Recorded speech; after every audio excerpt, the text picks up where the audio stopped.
आप dental implant करवाना चाह रहे हैं और आप ये जानना चाहते हैं कि मुल्तान में किस डेंटिस्ट से इम्प्लांट कराया जाए, कौन सा डेंटिस्ट इस काम के लिए परफेक्ट है।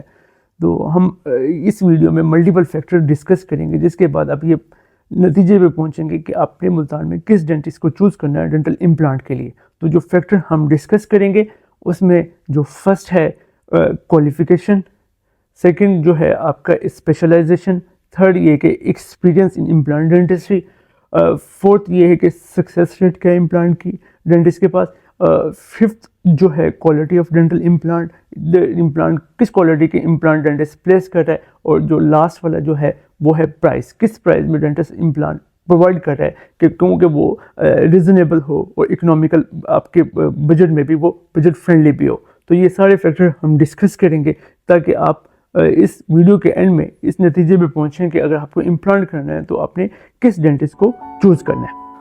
अच्छा जी, फर्स्ट हम डिस्कस करेंगे क्वालिफ़िकेशन। पाकिस्तान में जो क्वालिफ़िकेशन है वो BDS है, और उसके बाद जो BDS के बाद स्पेशलाइजेशन है वो FCPS है। तो जनरल डेंटिस्ट जो BDS किया होता है उन्होंने वो फिलिंग कर सकते हैं, रूट कनाल कर सकते हैं, आपका टूथ एक्सट्रैक्ट कर सकते हैं, लेकिन उनको एडवांस ट्रेनिंग नहीं होती कि वो इम्प्लांट कर सकें। तो इम्प्लांट ट्रेनिंग के लिए जो आपने डेंटिस्ट चूज़ करना है वो FCPS डेंटिस्ट होना चाहिए, यानी कि वो स्पेशलिस्ट डेंटिस्ट होना चाहिए। तो FCPS जो है BDS के पास एक 4 साल की ट्रेनिंग है, जिसमें डेंटिस्ट कॉम्प्लेक्स प्रोसीजर के साथ कॉम्प्लेक्स प्रोसीजर करता है। तो वो एक कॉम्प्लेक्स ट्रेनिंग है जिसमें वो कॉम्प्लेक्स प्रोसीजर करता है अंडर ऑब्जर्वेशन, तो जिसकी वजह से उसकी सर्जिकल स्किल और क्या कहते हैं प्रोस्थेटिक स्किल इन्हांस हो जाते हैं। तो वो इस काबिल होता है कि वो इंडिपेंडेंट इम्प्लांट कर सके अपने क्लिनिक पे। अभी ये कि एक्सपीरियंस कितना होना चाहिए इम्प्लांट डेंटिस्ट को कि वो आपके इम्प्लांट बहुत अच्छे वे में परफॉर्म कर सके। तो अपने एक्सपीरियंस किस तरह से चेक करना है, एक तो ये कि वो जो डेंटिस्ट होना चाहिए वो FCPS क्वालिफाइड होना चाहिए, ठीक है। क्या या तो वो रेस्टोरेटिव डेंटिस्ट होना चाहिए या सर्जिकल या प्रोस्थेटिक जो भी हो वो FCPS क्वालिफाइड होना चाहिए। फर्स्ट तो ये हो गया। सेकंड जो कंपोनेंट आपने चेक करना है वो ये कि क्या कहते हैं आपने कितने इम्प्लांट आपने लगाए।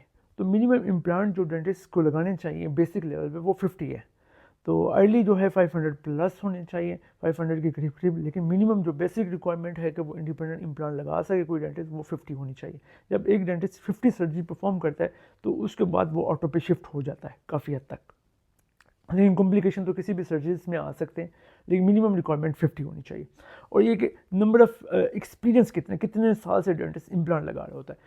एक्चुअली ये होता है कि एक तो नंबर ऑफ इम्प्लांट कितने लगे, दूसरा ईयर्स ऑफ एक्सपीरियंस कितने हैं। अब एक डेंटिस्ट ने एक ही साल में 50 इम्प्लांट लगा दिए या 100 लगा दिए, और एक डेंटिस्ट है जो पिछले 10 सालों से लगा रहा है, तो उसके एक तो नंबर ऑफ इम्प्लांट भी ज़्यादा होंगे, और दूसरा ये कि उसको फॉलो अप पे भी होगा कि मैंने यहाँ कॉम्प्लिकेशन की और इस कॉम्प्लिकेशन को मैंने ये मैनेज की, और उसको सक्सेस के रिजल्ट भी पता होंगे कि मैंने जब ये प्रोसीजर किया तो मुझे इससे ये रिजल्ट मिले।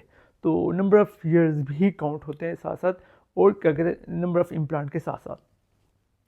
अब ये थर्ड ये कि उसके आप केसेस देखें कि उन्होंने कॉम्प्लेक्स केसेस कितने किए। कॉम्प्लेक्स केसेस जैसे साइनस लिफ्ट हो गया, बोन ग्राफ्टिंग है, क्या ये डेंटिस्ट बोन ग्राफ्टिंग इम्प्लांट के साथ कर सकता है कि नहीं कर सकता। क्योंकि समटाइम ऐसा होता है कि आपने प्लान किया कि मुझे साइनस लिफ्ट नहीं करना, बोन ग्राफ्टिंग नहीं, लेकिन आपने जब सर्जरी स्टार्ट की तो आपको वो ज़रूरत पड़ जाती है, कहीं ना कहीं बोन ग्राफ्टिंग की ज़रूरत पड़ जाती है। तो फिर ये जो है एडवांस सर्जिकल स्किल वो भी एक डेंटिस्ट को आने चाहिए अगर वो एक अच्छा इम्प्लांटोलॉजिस्ट है। तो फिर जो फोर्थ कंपोनेंट जो आपने देखना है कि रेस्टोरेटिव कंपोनेंट, कि उसने खुद कितने आपके जो इम्प्लांट लगाए हैं और उसके ऊपर क्राउन लगाए हैं तो उसके रिजल्ट कैसे हैं, तो वो आप उसे कि हमें दिखाए, ताकि इम्प्लांट की सर्जरी आप देखें कि उन्होंने कोई रिकॉर्ड की है सर्जरी, ऑनलाइन सर्जरी से पेशेंट के ऊपर रिकॉर्ड किए हैं, तो उसका सर्जिकल कंपोनेंट आपको दिखाएंगे उसने कितनी प्रिसीजन से सर्जरी हो रही है, कि पेशेंट को जो सर्जिकल स्किल है वो फॉलो हो रहे कि नहीं हो रहे।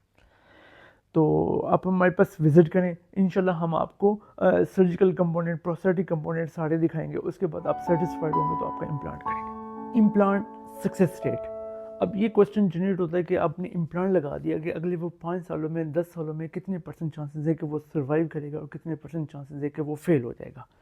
तो इम्प्लांट की जो सक्सेस रेट है वो अर्ली 97-98% है। अगर एक डेंटिस्ट जो काफ़ी अरसे से काफ़ी ईयर से इम्प्लांट परफॉर्म कर रहा है उसकी सक्सेस रेट 97-98% तक है, 95% प्लस है, तो वो एक अच्छा डेंटिस्ट कंसीडर किया जाएगा। तो उसके मुकाबले में एक डेंटिस्ट जो क्या कहते हैं इम्प्लांट तो लगा रहा है लेकिन उसकी सक्सेस रेट कम है, यानी कि 70s या 80s में आती है, उसके मल्टीपल इम्प्लांट फेलियर्स हो रहे हैं, तो फेलियर्स जो हो सकता है इम्प्लांट का, वो सर्जिकल फेलियर्स भी हो सकता है, प्रोस्थेटिक फेलियर्स भी हो सकता है। तो वो अगर उसकी सक्सेस रेट कम है तो वो एक अच्छा डेंटिस्ट कंसिडर नहीं किया जाएगा। तो इम्प्लांट की सक्सेस रेट जो है वो आपकी 95% प्लस होनी चाहिए अगर आप एक अच्छे डेंटिस्ट हैं तो।